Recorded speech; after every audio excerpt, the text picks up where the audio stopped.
It's Nolan.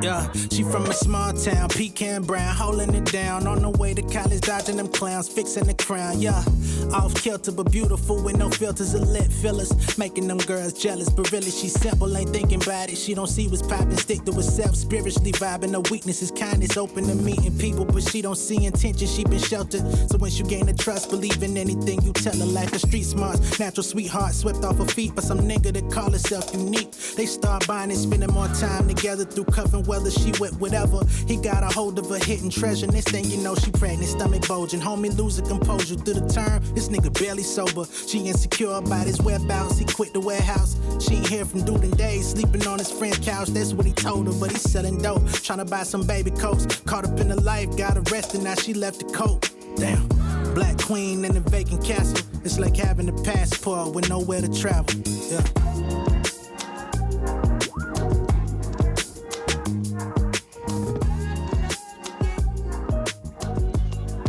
Yeah, single by choice, finding a voice, thinking Helen of Troy, sick of niggas stealing the joy, want a man, not a boy, she used to ride or die, but now she dying to live, last dude did a bid, left her stuck with a kid, she working 2 jobs, Amazon and U-Haul, food stamps and coupons, been doing this for too long, they wonder why she distant when she in the mix, but she done wasted so much time, you gotta come legit, ain't no more Netflix and chillin', she feel like texting for children, want you to call her, ain't gotta be ballin', but every now and then you can spoil her, she ain't worth it, that's why you feel deserted, and she sending drop responses to your message when she working, it's a genuine article, wanting more than a part of you, if you rise to the occasion as a king, this shit honor you, dog, listen, when the dating pool is full of piss, how could you blame her, what's gonna separate your weak ass from a personal trainer, you can't dress, never keep your hair groomed, you don't come from wealthy family, don't possess an heirloom, taking up space, when she look you in your face, it's no respect and admiration, yet you still trying to tell her to be patient, get your shit together.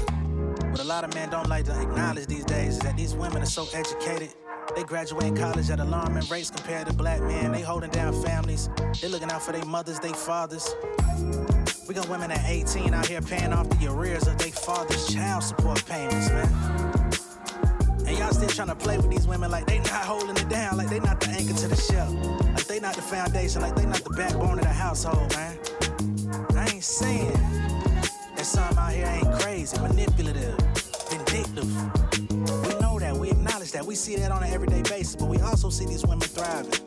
We also see these women making something out of nothing, surviving. So we gotta pay homage, we gotta show love, we gotta show respect. Yeah.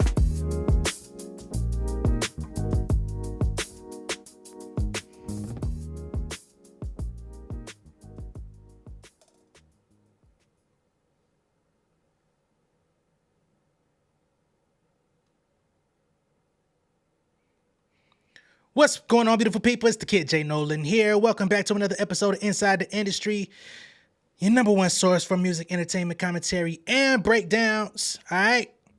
Y'all already know what's going on. Y'all see the thumbnail right here. Inside the Lawsuit is the name of today's show. We're going to be getting into Diddy's lawsuit from Miss Crystal McKinney. And before we get into that, we're also going to get into Cassie's public statement. She finally decided to speak out and let her voice be heard. She didn't do a video, so it's not her actual voice, but she put a statement out letting the world know she appreciates the support and she wants to offer her love and support to those that have been through DV and, you know, similar situations to her. All right. As I stated, we're going to start with that to begin the show. And then we'll make our way to Diddy's lawsuit, okay? So, give me a second here. Bow. Cassie has a message to her supporters. She says, "Thank you for all of the love and support from my family, friends, strangers, and those I have yet to meet. The outpouring of love has created a place for my younger self to settle and feel safe now. But this is only the beginning. Domestic violence is the issue. It broke me down to someone I never thought I would become. With a lot of hard work, I am better today, but I will always be recovering from my past. Thank you to everyone that has taken the time to take this matter seriously. My only ask is that everyone open your heart to believe in victims the first time. It takes a lot of heart to tell the truth out of a situation that you were powerless in. I offer my hand to those that are still living in fear. Reach out to your people. Don't cut them off. No one should carry this weight alone. This healing journey is never ending, but this support means everything to me. Thank you. Love always, Cassie. Okay? So she comes out, she expresses gratitude, right? For family, friends, and the strangers that have come out and advocated on her behalf, right? She speaks on her younger self because we know she got with Diddy when she was very young. I believe she was, 19 years old? And she was with him for a very long time. She was with him for close to 15 years, something close to that, 13. So she was over 30 when she finally made her way out of his grasp. Or near 30. I mean, come on, man. And she tried numerous times to break away and could not get that stronghold off her. Number one I won't rank anything number one or anything, but partially because of her own guilt, she felt like she was somewhat powerless, indebted to him in some way. Even so much that we spoke about it, when she got away from Diddy in that hotel, she went back. She was going to apologize and she was going to try to make things quote unquote right with him at the time. And the hotel attendant said, yo, get out of here. Please do not go back up there. Right? So that is something. The mental is a barrier, right? Not to mention, Diddy had minions that would go out and retrieve her when she did make her way out of his reign. So there's also that part of it that a lot of people don't talk about, is how much of a physical stronghold he had on her, where when she would break free, he had people that he could send out that could, get a trace of her whereabouts. So that's also a thing. She says it broke her down to someone she never thought she would become. And with a lot of hard work, she's been able to recover, or she's recovering rather. So she also speaks on how serious the matter is and asking people to believe victims the first time. Now, I don't know who Cassie was trying to tell before we actually saw the lawsuit. I think there were at least a number of people that were trying to help, that were trying to remove her from the situation. Others have come out. Others were complicit and complacent in this, in what they witnessed. But there were a lot of people that were on the fence about her getting that settlement. They felt like maybe Diddy was still cleared and he just did that out of the kindness of his heart, which I don't think anyone should believe or should have believed at that time. But, a lot of folks wanted to sit back and see how things panned out. Well, the pan got motherfucking hot. A lot of hot grease under his motherfucking ass. You get it now? Okay. The amount is still up in the air. There's people that speculate that she received in the upwards of $30 million in that settlement. That's what I've heard, but I don't know that to be accurate. But there's no amount of money that you could put on abuse,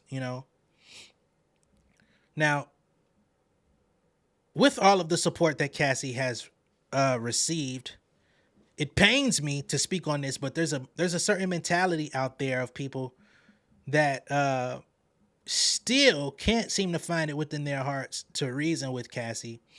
And of all people, motherfucking Corey Holcomb and his podcast group have put some shit out. Now, I won't put this on Corey specifically, But it is his podcast. It is his co-host. So I do have to put that on Corey, right? For platforming a person that's gonna say some of this disgusting shit that I'm about to play for y'all. And again, the only reason why I'm playing it is just to show a microcosm of some of these idiots out here that just love to hear themselves speak, want to be conspiracy theorists, want to be ass, I don't even know, what about motherfuckers, man. Your ass might be next on to get fresh and fitted out this motherfucker, Corey, and I'll be here for it. I'll clap it up when they do, cause your shit is notorious for putting out shit takes. But let's go ahead and hear what they had to say. Ain't nobody got the courage to stick up for Puff. I do. What do you mean? Go ahead. Hey, man, See, you wasn't here, so I want him to hear this shit. Cassie ain't the bitch y'all think she is. I always say this, man.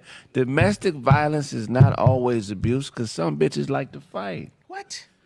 Cassie is the same woman that would go to Puff Daddy's house while Kim Porter was alive and watch Puffy beat on Kim, cuss Kim out, abuse Kim, and laugh at Kim.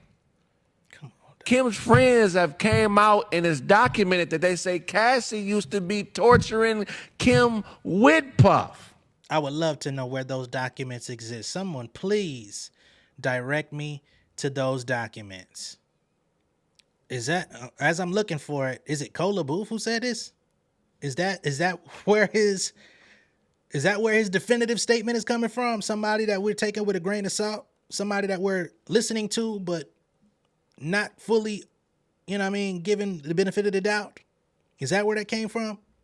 I think he might be getting his reference from Cola Booth, because basically, there is that tweet she put out saying that Diddy had forced Kim Porter to lick Cassie's tampon. She also made reference to the fact that when Cassie was a teenager or, 19, early 20s, when Diddy was cheating on Kim with Cassie, I guess she alleges, that Cassie thought it was cute.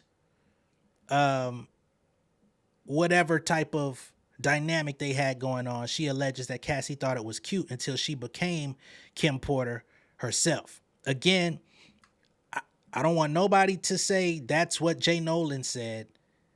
I'm referring to what Cola Booth said, which is where I think this guy is getting his information from to say that she was making fun of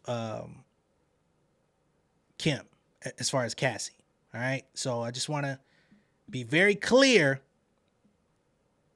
that that's not J Nolan's words. I'm gonna let this clown finish. He's got a few more seconds, but I was very confused. I had to go look for some shit to try to even line that up. Because what other friends are you talking about? Where's the documentation?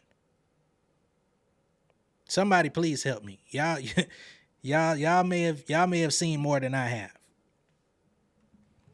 She is not this victim broad that everybody is making her out to be. This is a treacherous bitch. Anytime a woman that is that beautiful is dating a nigga that is that regular looking, she's hustling her pussy. This is a woman. She was a fucking 19-year-old with a nigga twice her age. She could have easily been turned into whoever the fuck he wanted her to be based on the power dynamic. Oh my God, I can't even really get through this nigga speaking. This is horrible.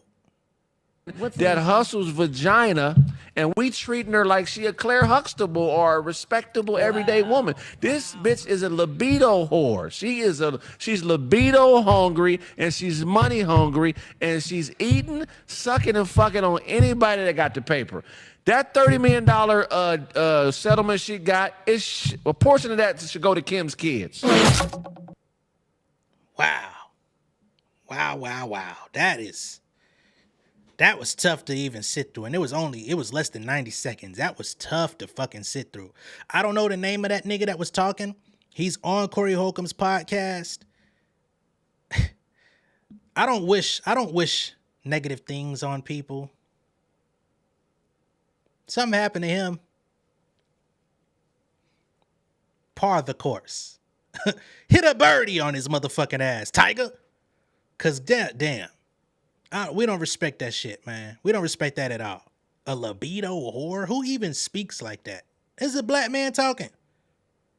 I don't know, man. I'm glad I don't know nobody that talk like that. Cause anybody that I would meet in my path that does speak like that, we would never be friends. We could never be cool. I don't even understand how you could have somebody like that in your circle. Corey Holcomb, you could go down on behalf of your friend. Fuck y'all niggas. All right? So that's what we got for y'all on that. Big shout out to Cassie. Much love and light to her. I'm glad that she made it out of her situation. She's moved on to greener pastures in life. And that's what we got for that, man. Wow. Now, let's get to Miss Crystal McKinney and her lawsuit. Okay? Inside Diddy's lawsuit from Crystal McKinney. Now, this is a former model who Diddy met in the early 2000s, if I'm not mistaken. And she gives her accounts of how things went with her, which are, once again, eerily similar to every story that we've heard about this nigga. All right? So, let's go. All right.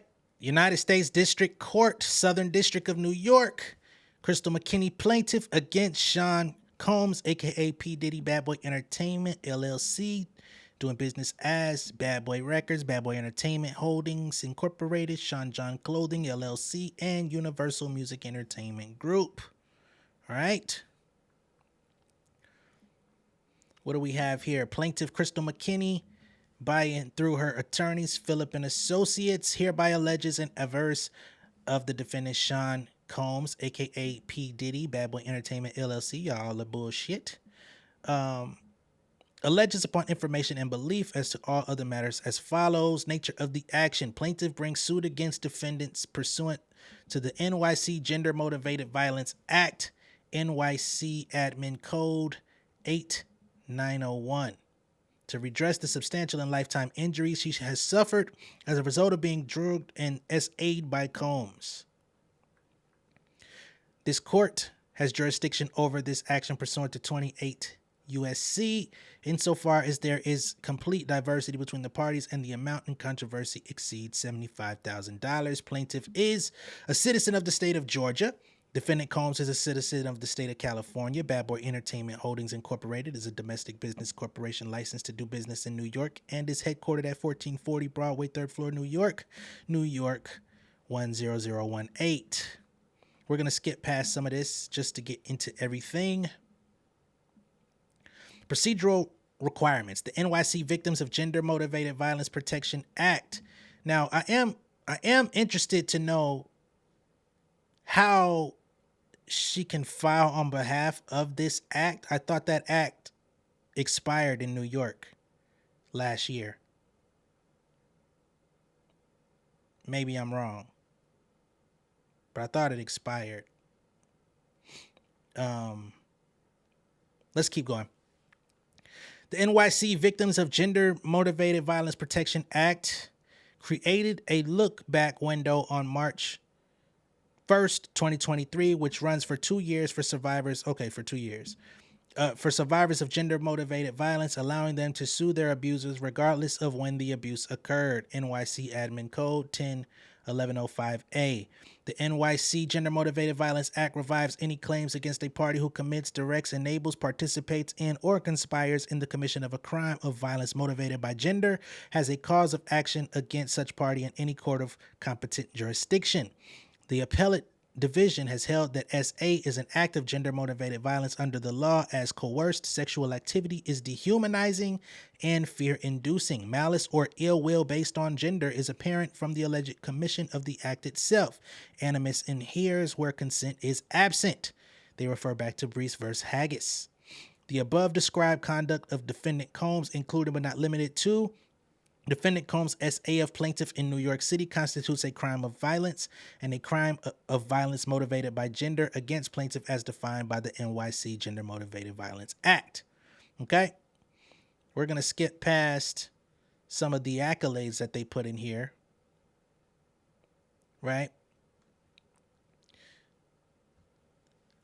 They state here, upon information and belief, P. Diddy has a long history of committing physical and violence against women and men, as documented in publicly available lawsuits and extensive media coverage. On November 16, 2023, Cassie Ventura, I think it's Ventura, an artist signed onto Bad Boy Records, filed a suit in the United States District Court of the Southern District of New York, alleging that Combs provided her with copious amounts of drugs before SAing her.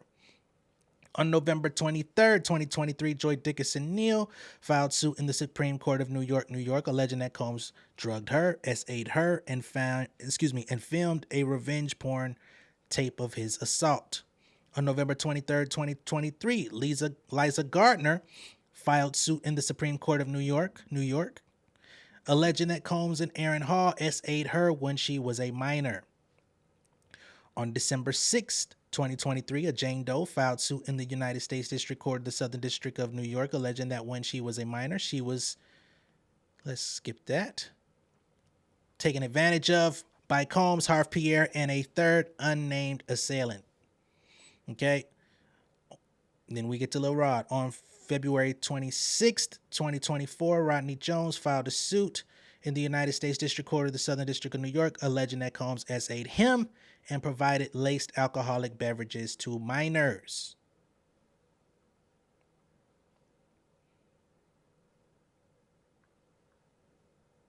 Okay.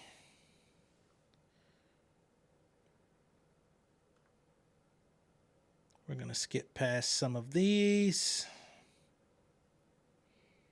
Factual allegations. Now, that's an interesting term, but let's just go through them. Plaintiff begins her modeling career. At the age of 17, Plaintiff won MTV's inaugural model mission on December 5th, 1998, a televised modeling competition akin to Miss America, and was awarded a modeling contract with IMG. Shortly thereafter, Plaintiff's career took off. Plaintiff modeled for a Tommy Hilfiger jeans campaign. Plaintiff was also featured in Macy's catalogs, Elle, Cosmopolitan, and Mademoiselle magazines. Plaintiff also made appearances in television and film programs such as MTV's Total Request Live, also known as TRL, Fashionably Loud, True Life, and a movie with Joan Rivers. I remember those shows. Furthermore, Plaintiff had international modeling gigs in Germany and Australia. A fashion designer invites Plaintiff to Men's Fashion Week to meet Combs. In 2003, when Plaintiff was 22 years old, a fashion designer, who's not being named here, invited Plaintiff to attend a Men's Fashion Week event held at Cipriani downtown, located at 376 West Broadway. At the time, Plaintiff was engaged in modeling gigs in Miami, Florida, and flew to New York for the event. The designer told Plaintiff that he would be introducing her to Combs, which could advance her modeling career. The designer began to direct Plaintiff's appearance as he sought to ensure Combs found her attractive. This person, I honestly feel like they should be named. Because at this point, they're basically grooming you to be sold down the river. In my simplest terms, that's how I see it. But, let's keep going. For instance, the designer instructed Plaintiff to go to Elizabeth Arden to get a root touch-up to ensure that her hair was platinum blonde. The designer also scheduled a stylist to put in hair extensions for Plaintiff. The designer then handpicked a black leather coat with a fur hood, a translucent chiffon beige V-cut shirt, fur-lined handbag, and jewel-encrusted jeans for the Plaintiff to wear to the event. Due to the traumatic events to occur later, Plaintiff saved the unwashed clothing from that night in her closet, where they remain in a plastic wrap. So she still has the articles of clothing from that night to this day in plastic wrap. Evidence. Combs makes promises of career advancement. Soon thereafter, Plaintiff took a car to Cipriani downtown, where the designer was dining with Combs and other guests. Plaintiff felt little control over the events as she was directed what to do and put on for display for the others in attendance. For instance, Plaintiff sat down at an empty seat next to the designer, but he insisted that she sit down directly across from Combs instead. Once seated, Combs made a very public display of coming on to Plaintiff in a sexually suggestive manner, which continued throughout the dinner. For others to hear, Combs bestowed compliments on plaintiff by stating, for example, that she was beautiful and that her eyes were gorgeous. Seems harmless, you know. Later, and at a more intimate volume, Combs told plaintiff he was going to make it big one day as a model. I guess they meant to say she was going to make it big one day. There are a few grammatical errors in this, but we'll power through. Combs went on to tell plaintiff that he had power in the industry and was going to help her advance her career. Combs provided plaintiff with his phone number as a gesture of good faith in his promises to help her. Throughout their interactions, Combs was flirtatious, bordering on leering as he leaned across the table towards her. So at this point, he's flirting with her. He's starting to lean in her direction. He's coming on to her. He's getting a little closer, right? Combs also plied plaintiff with alcohol throughout the dinner as he repeatedly refilled her glass with wine. Now, this is something that people will do to get you off your rocker. You know, they just keep giving you the libations, you know, just keep refilling, having a good time conversation. Next thing you know, you're feeling a little woozy, a little off balance. After the meal ended, Combs told plaintiff that he wanted to get to know her better. Combs asked plaintiff to call him a bit later. Plaintiff felt confused but hopeful that Combs would fulfill his promises to help her career. Plaintiff meets Combs at his studio where he drugged and SA'd her. Later that night, Combs requested the play. So he got her all filled up with liquor and said, why don't you come to the studio later in the night? She hasn't even had time to recover, you know? But let's keep going. Later that night, Combs requested plaintiff come see his studio located at 321 West 44th Street. Plaintiff felt reassured that she would be with others at the studio rather than alone in a personal residence. When she arrived, she found that Combs and several other men were seated together. She found that they were passing around a bottle of Hennessy and joints. After plaintiff sat down, one of Combs' associates asked her, "Do you smoke weed?" To which she responded affirmatively, which means yes. Combs' associate replied, "You've never had weed like this before." Plaintiff later came to understand that Combs had laced the joint with a narcotic or other intoxicating substance. Combs passed her the joint and the plaintiff took a hit, which felt very powerful. Although plaintiff insisted that she had enough after that, Combs pressured her to imbibe more alcohol and marijuana by telling her that she was acting too uptight. So now he's shaming her for having limitations and going with what her body's telling her, saying, loosen up. You know what I'm saying? We having a good time. This is what we do. At that point, plaintiff felt as if she was floating. Seeing plaintiff was very intoxicated, Combs demanded plaintiff to follow him, and he physically led plaintiff to the bathroom. In the bathroom, Combs forced himself on plaintiff and began kissing her without any consent. Combs then shoved her head down to his crotch. We talked about this the other day, commanding her to quote-unquote suck it. Plaintiff refused, but Combs pushed her head down onto his phallus and forced her to perform oral sex. As she was being assaulted, plaintiff felt panicked and physically sick. Afterwards, Combs led plaintiff back into the studio. Upon standing and walking, plaintiff felt more and more woozy and then lost consciousness. Plaintiff awakened in shock to find herself in a taxi cab heading back to the designer's apartment. As her consciousness returned, plaintiff realized that she had been SA'd by Combs. Plaintiff felt humiliated and traumatized and without recourse. Okay? So that's the details of that night. She went to a dinner with the designer that she won't name and Diddy, right? She sat across the table from Diddy. She wanted to sit next to him, but she was actually told to sit across so he could get a good glimpse at her for the night. At a certain point, he kept refilling her glass, leaning in, making it known he found her beautiful, loved her eyes, said she was going to make it big in the industry of modeling. Made promises, and then invited her to the studio, right? Upon entering the studio, she was greeted with more liquor and some strange form of weed, some of that funny money weed, okay? Just giving a recap. Let's keep going. Combs' assault has caused plaintiff lifelong harm, and not to mention, after she got high and drunk, he forced himself on her in the bathroom and forced her to perform oral sex. Okay. Following the assault, plaintiff's modeling opportunities quickly began to dwindle and then evaporated entirely. Upon information and belief, Combs had plaintiff blackballed in the industry and utilized his significant influence to impede plaintiff's career growth. Plaintiff became severely depressed as she began to blame herself for the assault and for sabotaging her own career.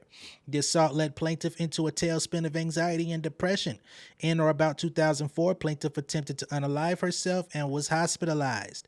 Everywhere plaintiff looked, she was reminded of Combs' assault, as he was an inescapable presence in music, television, and film. Facts.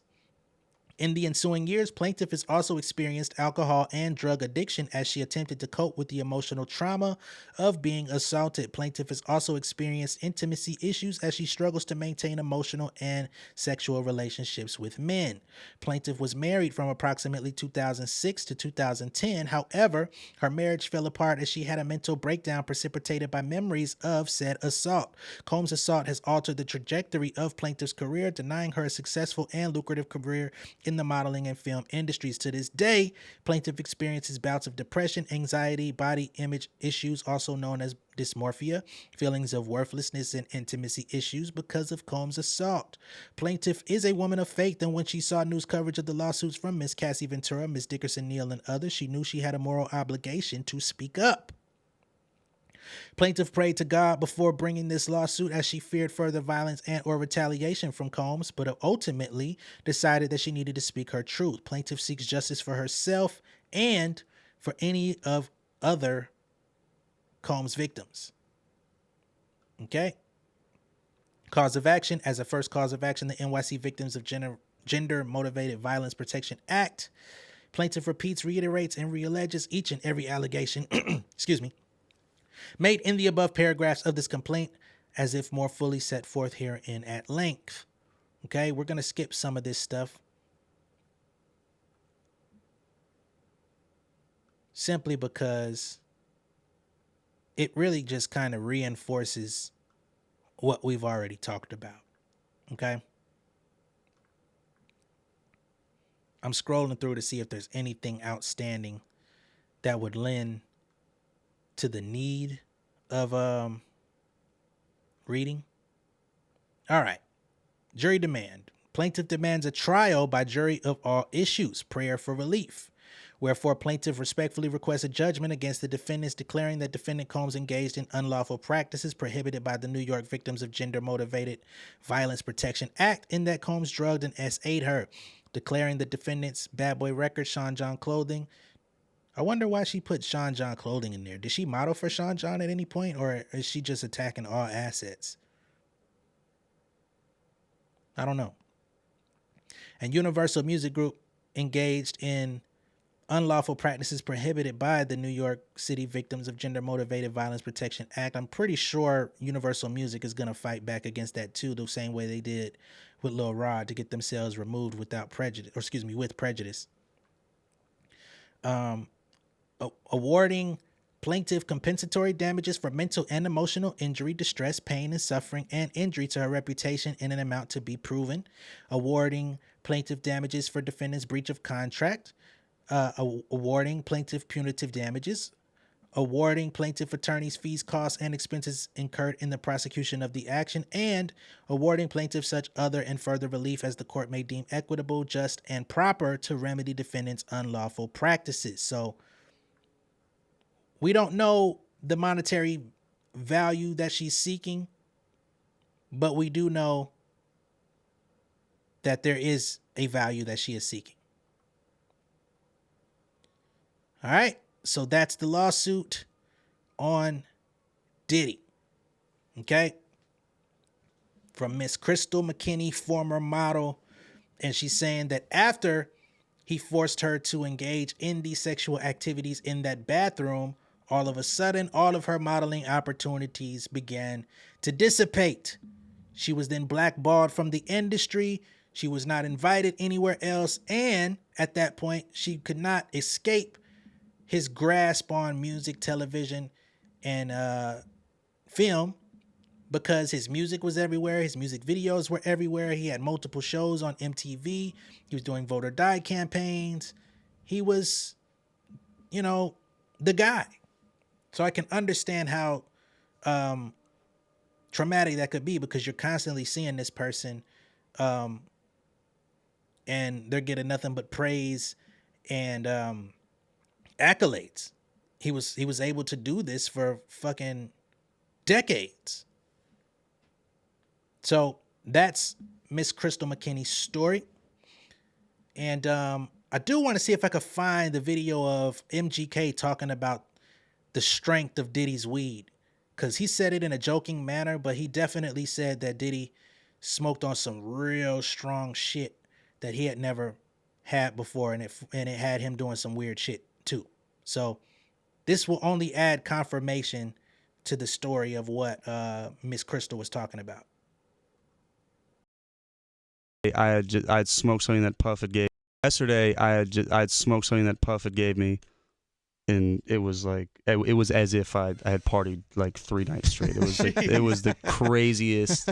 I was like, I'm about to go to the airport. You know, I need something that will knock me out. I mean, it totally did the opposite.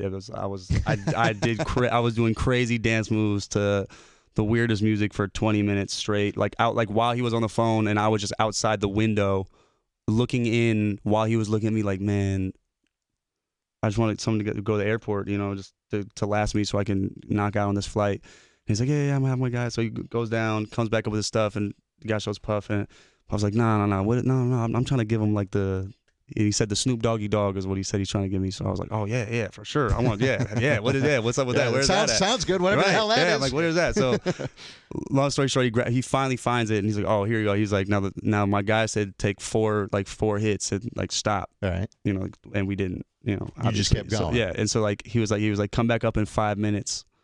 And I mean, when I tell you I came back up in 5 minutes and like had a result for him, like, you know what I mean? Like if it was. And then he's on the phone running his empire. Yeah. And you're dancing naked outside of his window. Like, tweaking balls. Yeah.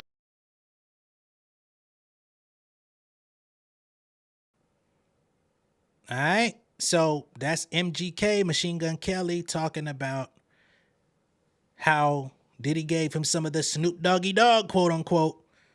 And that shit dogged him out, had him all over the studio naked, dancing, doing the Harlem Shake and all type of shit against, you know what I mean? And that wasn't really what he went up there to do. Diddy told him, hey, take 4 puffs and call it a night. MGK smoked the whole shit, lost his shit. So, and I mean, that video is like 10 years old. And it's not in tandem with none of these lawsuits. MGK at this current moment ain't suing Puff, I don't believe. But it just lets you know, hey, there's at least one account of somebody who could say Diddy be smoking some shit that might be laced up like Chuck Taylor's. Okay? So that's what I got for y'all on this one. For those of y'all that can't really see, let me just kind of stand up for a second. Inside the industry hoodie, you know what I mean? We got them. So if you want to get one of them, again, just like I had the hat on yesterday, we got those for you. I would definitely say when you place your order, if you're a man, order a size up from what you're accustomed to. I got this medium joint and it's fitting like a small. Make sure that you go up a size. Again, that's the whole purpose of me ordering samples, so that you kind of know, hey, this is what we doing. This is how they come. But much love and respect. I appreciate y'all tuning in. That's my show on this particular subject. We're going to come back with some more content later. I hope everyone's doing well. Hope you've enjoyed your day, your evening. And keep it locked again, because I will be back shortly with some more. And I'm going to see y'all then. All right? Much love and respect. Peace. Oh, I always do this shit, man. Big shout out to Ari. I think it's Ari. Let me see. Roxanne. Big shout out to Roxanne for the cash app. I greatly appreciate it. And there's one more person here. Big shout out to Danielle. I greatly appreciate your Cash App as well. I appreciate everybody that contributes to the channel financially, with your eyes, your views. Those of y'all that have subscribed to become members, I greatly appreciate y'all as well. I want to make sure that I give y'all that credit and that love every time. Matter of fact, I'm going to play Lotto for y'all one good time and then I'm going to leave. All right? So let's just run that and then I'll catch y'all a little bit later. Okay? Cool. Ooh, ooh, hey. Man, I done came up out the bottom. Ooh, ooh, yeah. Got fresh like I just hit the lotto. Say, ooh, ooh, yeah. They say money can't fix all your problems. Ooh, ooh, yeah. What I say? Throw it in my wallet. Ooh, ooh, yeah. Man, I done came up out the bottom. Ooh, ooh, yeah. Got fresh like I just hit the lotto. Ooh, ooh, yeah. They say money can't fix all your problems. Ooh, ooh, yeah. What I say? Throw it in my wallet. Big shout out to everybody. This nigga said goodbye right on cue. I appreciate everybody. Much love and respect. I'll be back shortly. Peace. Yeah, king of my city and cul-de-sac. Coming, I swinging like soldier rag. Leading my people like quarterback. Boy, I study this shit, I'm an almanac. Had to get up and grind. Knowledge is booming, I'm here to apply. Came with the chip and the dip, it just single the mind. We finna do more than survive. I need my check.